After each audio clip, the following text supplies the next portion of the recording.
Today we are hooking up a post hole digger and auger to a Kubota tractor. This is a L3410 model, and this is a good tutorial for somebody who, now the newer ones sort of hook up the same, but we have a really older one laying around here that we're going to try to hook up, and it's very challenging for just one guy to do this, and it's very dangerous because these suckers are real heavy. But let me show you the basics on how it's going to go on. I won't be able to film this with one hand because this is a very heavy unit, but this is what we're looking at. That's the post hole digger there. Okay, and as you can see, I got this held up by a chain to that ceiling there. You do not want this thing hanging on you. I mean, not hanging on you. You do not want this thing falling on you. Okay, and then you're also going to have this U-shaped piece here. Now, depending on the type of model you have, this bracket here may be on the top. Ours is on the bottom. This is an older setup.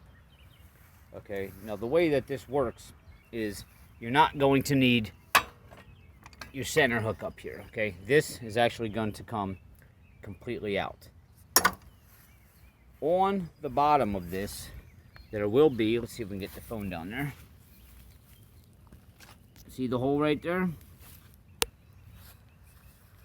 That is going to go in here, okay, according to the height that you're going to need. So we're going to remove this, and the trick is to pull this up. It's going to be really heavy, and this whole back end is going to start swaying on you. So I totally recommend getting somebody to help you do this, but I don't get any help, so I got to do this on my own. But we're going to pick this up, and we're going to put that pin right in there.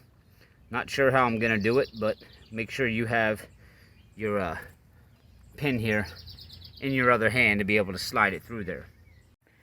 After we have that piece connected there, that's when we're going to take this unit, and you see this bracket here and this pin.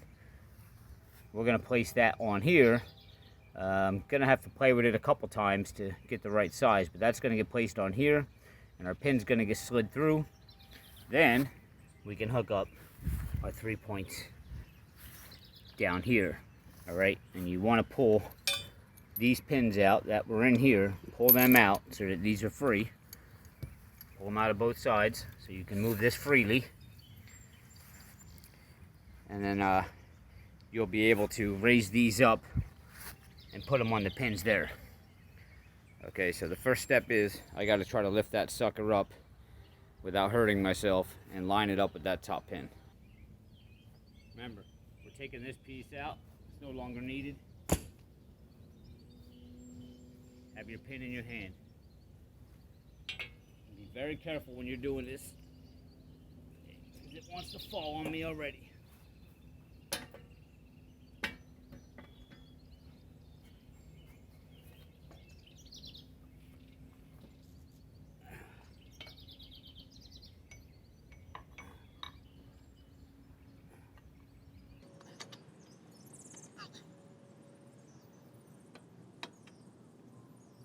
See, I got the pin in there. Alright, now it's time to hook up our shaft. Alright, I'm going to try to do the shaft first, because if I were to hang this next, that's just going to be hanging here in my way, hitting me in the head when I'm trying to hook the shaft up. Now, if you're brand new to this, hopefully you're not, but you are going to have two parts to your shaft here. You got the part coming from the post hole digger itself, and then I already had set this in there, but then you have this other part here, and the way that it's shaped, it will only go inside this shaft a certain way, so you may have to keep turning this one until it slides in here. All right, it's hard to do it. Oh, there we go. All right, so that one, that's back in. Now you gotta be real careful when you're doing this, again, by yourself here. You don't want this thing falling on you, so we're gonna try to slide this shaft up in here.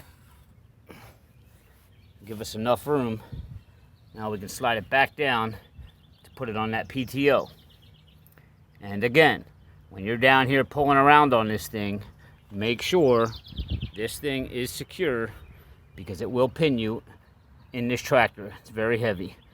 I'm going to set the phone down and put that shaft on that spline there. The shaft is on. Now, This has a little pin on it. I'll show you right here inside of the shaft. All right, this one is actually frozen up. I got to unfreeze that. This shaft should lock in. It should not slide. See, it wants to slide out. There's a little groove here in the spline.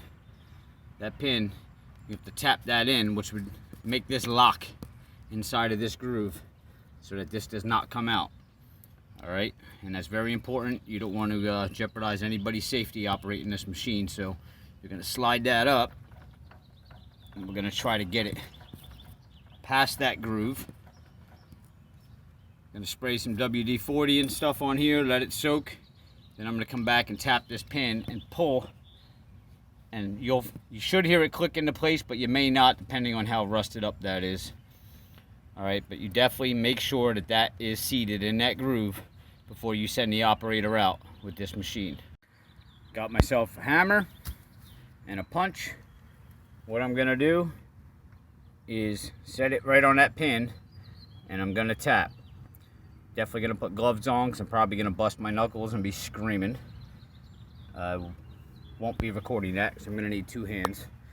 But again, I said it before, I'll say it again. Make sure that is secure. You're gonna be banging under here, and the job's not worth your life. The pin is in and locked. Now, I can pull on that, and it's not going forward or backward anymore. Okay? Moving on.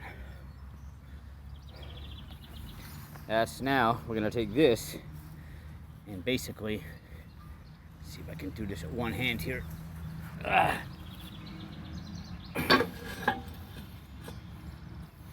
You're gonna set that piece up there like that. And again, I'm not sure exactly which pinhole we gotta go in here. The pin is in. Okay. Now, here's another tricky part. Okay. Now, you need these 3 points to be as low as possible, because when you do, right now I have them lowered all the way, but when you lift on these, you want to be able to have this lift up high enough off the ground. If you raise these all the way up and then connect it, well, then you can't go up any higher, and this thing is stuck on the ground. So raise these up maybe a couple of inches. Okay, you don't want to come all the way up. Raise them up a couple of inches. Now we need to get this lowered down, and the only way you're going to do that, and this is very dangerous, you can see I have it secured here, is I'm going to have to pull on this and walk this whole auger backwards so that this bar will lower down.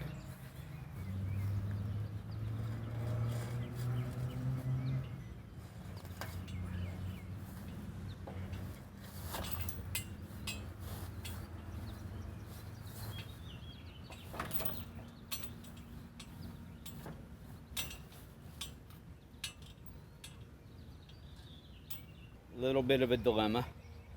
My cable tightened up on me, and I can't really walk this thing out far enough for that to drop down. So if you do create something like this that's supporting this, keep in mind the next step here. I need to get this to go a little bit lower. I got it almost there, all right, but that's still not where I need it to be. And even though I lift up on that, this thing's just hanging in the air because I'm already too tight there. I got some slack out of the chain. I just basically hoisted this back up a little bit to make this loose, and I just left one hook on here now. So that actually worked out. So let's go ahead and finish lowering that down. I was able to get these in place now. Put a pin in there. Same thing with the other side. And when I raised my 3-point hitch up, you can see I have really good clearance on the ground now. So I really don't need to make any further adjustments, luckily. The last final stretch there, I did have a buddy from Lawn and Golf, Steve. He had stopped by to pick up his trailer, and he gave me a hand for that last final stretch, but I was doing okay. But no, it was really nice to get some help at that last stretch there. So that's how you hook up a auger attachment to a Kubota for the most part. Some of the newer models are a little bit different, but they're all sort of the same concept. But if you're gonna do it yourself, please wear gloves and just make sure you really have that attachment secure while you're shaking that thing around and hooking everything up. You'll definitely either get hurt or dead, one or the other. All right, guys, please hit subscribe below. Give me a thumbs up. I do these videos daily. I still need to get more subscribers up.